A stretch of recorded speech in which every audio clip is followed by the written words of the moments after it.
Sir अब आप इंशेफ को स्टार्ट कीजिए।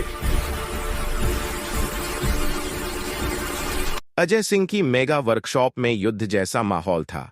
एक हाईटेक इंजन कई सालों से किसी टेक्निकल प्रॉब्लम की वजह से बंद पड़ा था, जिसकी कीमत 10 करोड़ थी। इसलिए इसे ठीक करने की कोशिश हर कोई कर रहा था। ऐसे इंजन दुनिया में सिर्फ 3 ही है, जिनमें से यह एक भारत में बंद पड़ा था। वर्कशॉप के बीचों बीच पड़ा यह विशाल इंजन किसी सोए हुए दानव की तरह दिखाई दे रहा था। धातु से बना, लेकिन अपनी भारी उपस्थिति से जैसे पूरी इमारत को चुनौती दे रहा हो। हवा में जली हुई ग्रीस की गंध तैर रही थी और मशीनों की गर्म धातु से उठती भाप किसी युद्ध क्षेत्र में फैलते धुएं जैसी लग रही थी। हेड इंजीनियर राजीव की आवाज झुंझुलाई हुई थी, लेकिन उसमें एक डर भी छिपा था। डर जो 3 इंजनों में से एक को ठीक ना कर पाने का था। दुनिया के बड़े से बड़े इंजीनियर इस पर अपना तजुर्बा आजमा चुके थे, लेकिन कोई भी इसे चालू नहीं कर पाया। किसी ने कहा, सर यह इंजन नहीं चलेगा। शब्द छोटे थे, लेकिन उनका वजन इतना भारी कि वे पूरे हॉल में धमाके की तरह गूंज उठे। बाकी सभी इंजीनियर एक दूसरे को देखने लगे। थकान, तनाव और नाकामी मिलकर एक अजीब सा बोझ उनके चेहरे पर उतर आया था। अजय सिंह धीमे धीमे उस इंजन के पास पहुंचे। उनकी आंखों में चमकती निराशा और भीतर उमड़ती गुस्सा साफ दिखाई दे रही थी। दुनिया उन्हें अरबपति कहती थी, पर इंजन ठीक न होने की वजह से उनके चेहरे पर निराशा छाई हुई थी। उन्होंने गुस्से में कहा, दुनिया के सबसे बेहतरीन इंजीनियर यहां खड़े हैं, फिर भी तुम सब मिलकर एक इंजन नहीं चला पा रहे। उनकी आवाज में तिरस्कार था। राजीव ने सफाई देने की कोशिश की। सर, हमने हर वायर बस। अजय ने हाथ उठा दिया। कभी कभी लगता है किसी बच्चे को बुलाकर यह काम दे दूं, शायद वह तुमसे ज्यादा समझदार निकले। यह बात मजाक नहीं थी, यह चुभने वाली सच्चाई थी, और यही सच्चाई पूरी वर्कशॉप को खामोश कर गई। तभी दरवाजे के पास से एक पतली अनिश्चित सी आवाज आई, सर अगर आप इजाजत दें तो मैं एक बार देख सकता हूं। सबकी गर्दनें एक साथ मुड़ी। वह आर्यन था, 14 साल का, धूल और गरीबी में पला, पर आंखों में आत्मविश्वास की चमक लिए खड़ा। वह फटे हुए शर्ट में था, पैरों में घिसी हुई चप्पलें और हाथ में एक पुराना औजारों का झोला, जैसे वह किसी युद्ध में सिर्फ भरोसे की तलवार लेकर आया हो। एक इंजीनियर हंस पड़ा, अरे बेटा यह कोई खिलौना नहीं है, चल भाग। दूसरा बोला, यहां दुनिया के सबसे ऑक्सफोर्ड इंजीनियर खड़े हैं, जब वह कुछ नहीं कर पाए तो तू क्या कर लेगा बेटा। यह कोई खिलौना नहीं है, मशीन है। आर्यन की गर्दन झुक गई, पर कदम नहीं रुके। उसने आगे बढ़कर कहा, सर बस एक बार देखने दीजिए। अजय सिंह ने कुछ सेकंड उसे चुपचाप देखा, और फिर उनकी आंखों में एक अलग सी चमक आ गई, एक मिश्रण जिज्ञासा और चुनौती का। ठीक है बेटा, देख ले, शायद हमें थोड़ा मनोरंजन मिल जाए। सब हंसे। सिर्फ एक व्यक्ति नहीं, आर्यन। वह इंजन के पास गया और उसने उस ठंडी धातु को ऐसे छुआ जैसे कोई पुरानी परिचित हो। इंजीनियर हैरान थे, क्योंकि वे मशीन को डायग्नोस करते थे, पर आर्यन उसे महसूस कर रहा था। उसकी उंगलियां हर वायर, हर स्क्रू, हर सेंसर पर ऐसे घूम रही थी जैसे महीनों से वह इसी मशीन की भाषा सीख रहा हो। 5 मिनट और फिर वह एक जगह रुक गया। उसने उंगली से इशारा किया, सर यह वायर गलत लगी है, इसे यहां होना चाहिए। राजीव तिलमिला उठा, हमने हर वायर चेक किया है। आर्यन शांत था, देखा होगा पर महसूस नहीं किया। हॉल में सन्नाटा छा गया। अजय सिंह ने कहा, कर ले कोशिश। आर्यन ने अपने छोटे हाथों से वह पुरानी नीली वायर निकाली, धूल झाड़ी, फिर उसे एक दूसरे पोर्ट में जोड़ दिया। पूरी सावधानी, पूरी श्रद्धा से उसने पीछे हटकर कहा, सर अब स्टार्ट कीजिए। अजय सिंह ने बटन दबाया और फिर बुम्मा इंजन गर्जा जैसे सदियों की नींद से जाग उठा हो। पूरा हॉल गूंज गया, जैसे मौत से लौट कर आया हो। वह दानव जीवित, शक्तिशाली और पहले से अधिक पूर्ण। सभी की आंखें विस्मय से फैली थी। राजीव ने फुसफुसाकर कहा, यह कैसे? अजय सिंह धीरे से बोले, कभी कभी जवाब किताबों में नहीं, दिल में होता है। आर्यन बस मुस्कुरा रहा था। इंजन की लगातार गूंज अभी भी वर्कशॉप की हर दीवार से टकराकर वापस लौट रही थी, जैसे वह अपनी जीत का ऐलान कर रहा हो। इतने लंबे समय के बाद पहली बार उस विशाल हॉल में इंसानों की काबिलियत नहीं, बल्कि एक बच्चे का साहस गूंज रहा था। अजय सिंह कुछ सेकंड तक इंजन को घूरते रहे। उनकी आंखों में अविश्वास भी था और गहरा सम्मान भी। उनके लिए यह सिर्फ एक मशीन का स्टार्ट होना नहीं था, यह अहंकार की हार थी। समझ की। जी। वह धीरे धीरे उस बच्चे की तरफ मुड़े जिसने अभी अभी अभी इतिहास पलट दिया था। बेटा, ये तूने कैसे किया? आर्यन ने हल्की मुस्कान के साथ सिर झुका दिया। उसकी आवाज बेहद नरम थी, पर उसमें वह वजन था जो किसी बड़े इंजीनियर की भी आवाज में नहीं था। अनुभव का, एहसास का। सर, मेरे पापा आपकी ही फैक्ट्री में काम करते थे। अजय सिंह की आंखें एक पल के लिए ठहर गई। आर्यन आगे बोला, मैं छोटा था पर पापा हर दिन घर जाकर मशीनों की बातें करते थे। मैं कुछ समझता नहीं था, पर सुनता सब था।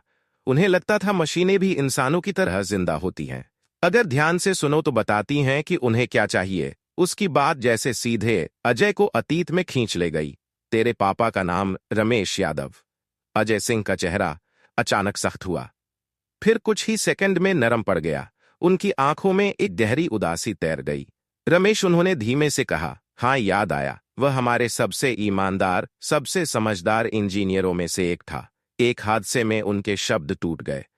वर्कशॉप में एक पल के लिए फिर से वही खामोशी उतर आई, पर इस बार यह खामोशी सम्मान की थी।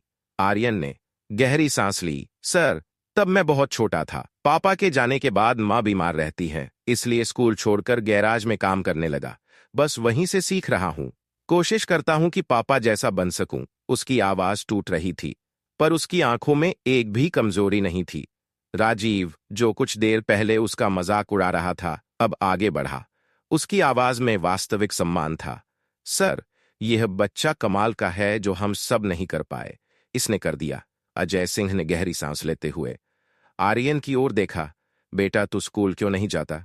सर, माँ के इलाज के लिए काम करना पड़ता है। अजय सिंह कुछ सेकंड चुप रहे, फिर बोले, तेरे अंदर तेरे पापा की वही चमक है, वही समझ, वही दिल। उन्होंने मुझसे कहा था मशीनें सिर्फ चलाई नहीं जाती, समझी जाती हैं।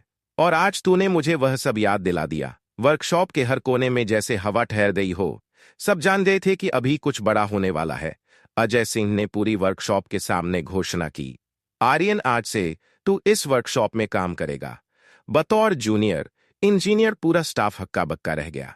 राजीव चौंक कर बोला, लेकिन सर, यह बच्चा है, इसके पास कोई सर्टिफिकेट भी नहीं। अजय सिंह की आवाज गूंज उठी। राजीव, सर्टिफिकेट हुनर नहीं देते, असली समझ, दिल से काम करने की लगन, यही असली डिग्री होती है। और पूरा हॉल तालियों से भर गया। आर्यन की आंखें भर आई। सर, सच में? अजय मुस्कुराए। हाँ बेटा, और तेरी तनख्वाह मेरे बाकी इंजीनियरों के बराबर होगी। आर्यन के होंठ कांप गए। वह बोल नहीं पा रहा था। उसके सपने जो सालों से बंद दरवाजों के पीछे मर रहे थे, आज वह सपने पूरे हो गए। अजय सिंह उसके पास आए, उसके कंधे पर हाथ रखा। तेरी माँ। फिर उन्होंने वह बात कही जिसने सिर्फ आर्यन की नहीं, पूरी इंडस्ट्री की किस्मत बदल दी। आज से इस इंजन का नाम होगा रमेश मॉडल। सन्नाटा, और फिर पूरी वर्कशॉप तालियों से दहल उठी। यह सिर्फ सम्मान नहीं था, एक वादा था, एक विरासत का पुनर्जन्म। और इस प्रोजेक्ट का लीड होगा आर्यन यादव। हर तालियां जैसे उसे पुकार रही थी, जैसे कह रही हो, तू यहां का हकदार है बेटे। आर्यन ने सिर उठाया। उसकी आंखों में अब डर नहीं, सिर्फ आग थी, समझ की, काबिलियत की और सपनों की। तालियों की गूंज धीरे धीरे शांत हो रही थी, लेकिन उस गूंज का असर आर्यन के दिल में हमेशा के लिए बस चुका था। यह वही लड़का था जिसे थोड़ी देर पहले दरवाजे से भी अंदर आने में हिचकिचाहट थी, और अब वही बच्चा करोड़ों की मशीन के सामने खड़ा एक लीड इंजीनियर घोषित किया जा चुका था। वर्कशॉप के हर कोने में वही एक नाम गूंज रहा था, आर्यन। इंजीनियर, तकनीशियन, वेल्डर, हर आदमी उसे देखकर हैरान था। कोई उसकी हिम्मत की तारीफ कर रहा था, कोई उसकी समझ की, और कुछ लोग अभी भी विश्वास नहीं कर पा रहे थे कि एक 14 साल का बच्चा वहां खड़ा क्या कर रहा है। अजय सिंह ने हाथ बढ़ाकर इंजन को बंद किया। गूंज थम गई, लेकिन उसके बाद जो सन्नाटा था उसमें जीत की खुशबू घुल चुकी थी। उन्होंने कहा, सब लोग ब्रेक लो, बाकी काम बाद में होगा। आज का दिन इतिहास में दर्ज होने वाला है। सब लोग धीरे धीरे बाहर जाने लगे, पर लगभग हर कोई जाते जाते एक नजर आर्यन पर जरूर डाल रहा था। यह नजर अब हंसी की नहीं थी, सम्मान की थी। आर्यन वहीं खड़ा था, एक धड़कन तेज, एक सांस गहरी, और आंखों में चमक और भी बढ़ चुकी थी। उसे यकीन नहीं हो रहा था कि उसकी किस्मत एक ही दिन में इस तरह पलट सकती है। अजय सिंह उसके पास आए। बेटा अब असली सफर शुरू होता है, क्या तू तैयार है? आर्यन ने तुरंत सिर हिला दिया। हाँ सर। अजय ने हल्की मुस्कान दी। चल तुझे कुछ दिखाना है। उन्होंने उसे इशारे से अपने साथ आने को कहा और दोनों वर्कशॉप के पीछे वाले पुराने सेक्शन की तरफ बढ़ने लगे। यह हिस्सा कम लोग इस्तेमाल करते थे। पुरानी मशीनें, बंद पार्ट्स, जंग लगी टेबलें, यह वह जगह थी जहां असल इतिहास छिपा हुआ था। अजय ने एक दरवाजा खोला जो शायद सालों से बंद था। अंदर अंधेरा था, लेकिन जैसे ही उन्होंने स्विच ऑन किया, धूल के कण रोशनी में चमकने लगे। ऊपर लगी एक बड़ी फोटो सालों पुरानी, जिसमें अजय और रमेश यादव एक साथ खड़े थे। आर्यन ठिठक गया, उसकी आंखें भर आई।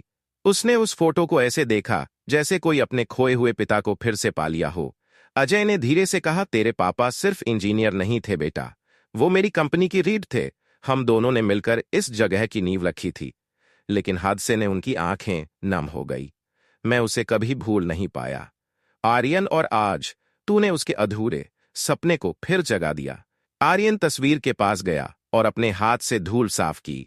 सर, मैं पापा को फिर से गर्व महसूस करवाना चाहता हूं। अजय सिंह ने उसके कंधे पर हाथ रखा, और तुझे पूरा मौका मिलेगा। उन्होंने एक शेल्फ की तरफ इशारा किया जहां एक पुरानी नोटबुक रखी थी। ये तेरे पापा की डायरी है। उनके नोट्स, उनके डिजाइन, उनके सपने सब इसमें हैं। वह इसे बहुत संभाल कर रखते थे। आर्यन ने कांपते हाथों से डायरी उठाई। पन्ने खोलते ही उनकी महक, वह खुशबू जैसे किसी पिता के हाथों की ऊष्मा हो। एक पन्ने पर लिखा था, मशीन को मत सुनाओ कि तुम क्या चाहते हो, मशीन को सुनो, वह बताएगी उसे क्या चाहिए। आर्यन की आंखों से एक आंसू चुपचाप गिरा। अजय सिंह ने कहा, अब यह डायरी तेरी है, और मुझे यकीन है तू इससे एक ऐसी दुनिया बनाएगा जैसा तेरे पापा ने सिर्फ सपना देखा था। आर्यन ने डायरी अपने सीने से लगा ली। धन्यवाद सर, मैं वादा करता हूं मैं पापा का सपना पूरा करूंगा, अजय ने कहा। और मेरा भी, उनकी आवाज में पिता जैसी गर्माहट थी। दोस्तों, आपको यह कहानी कैसी लगी है, हमें कमेंट में जरूर बताना, और अगर आप इसका पार्ट 2 चाहते हो तो कमेंट में पार्ट 2 लिखो। अगर आपको कहानी अच्छी लगी हो तो वीडियो को लाइक करके चैनल को सब्सक्राइब जरूर करें। फिर मिलेंगे अगले वीडियो में, तब तक अपना और अपने परिवार का ख्याल रखना। नमस्कार।